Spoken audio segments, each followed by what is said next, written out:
oh to retourne en na sima nango au moins la décision banale et fouta la gratanate et puis ça ni lipa ningu banga décision o royela nga et puis ça gratana et puis ça lipa décision na Zakari na $3200 au coût pas na soma babrique ah c'est que monde après décision Zakari décision le nom de Jésus décision tout au betawa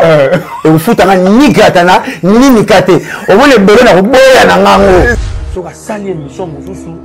lobby n'importe quoi les sous l'eau est dans mamba kabelate mi be qualité dans mamba kabelate non indépendant botolia si tu passes encore à la télé n'a passé déjà à l'équipe n'a passé déjà alors la voiture alors devant public au bordel la après ça la voiture T on détecte l'ingratitude c'est là où on détecte que la mukili mutumala mbazaka nzambe nga so c'est émission ba nanga na chango kati omone émission France tema ya sali émission Ken Pia na sali na presse pa nanga ata bolofinga nga banda tongo tim Congo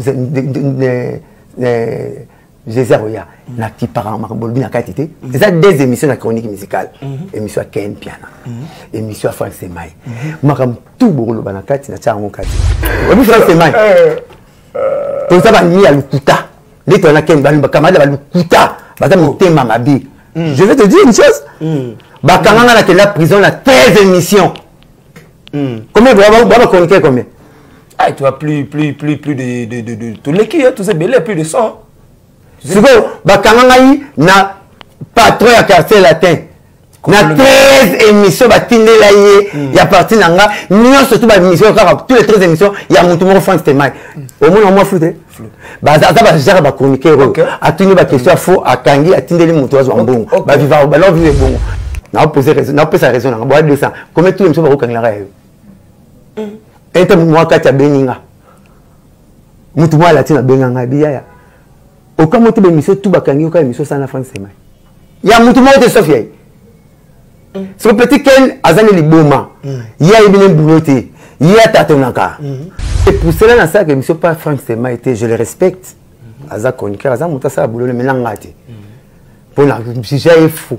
pour nanga parce que pirja pour la démissionner ba betanga ke ntatika kang aboya yi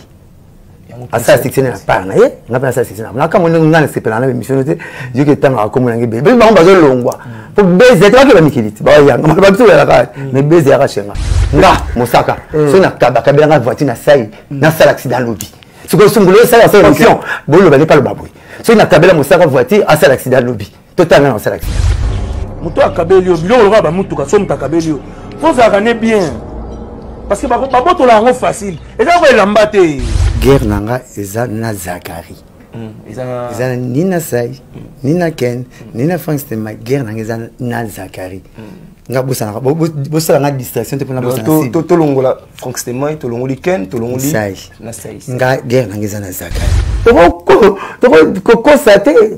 ta ba ke ba falati ba simono mage mukulu o te mtu mwa mage na korompe mukulu kulu vena nga mon frère c'est comment ta ba mingi ba falati ba bingi papa chéri vena nga mon frère kangi papa top te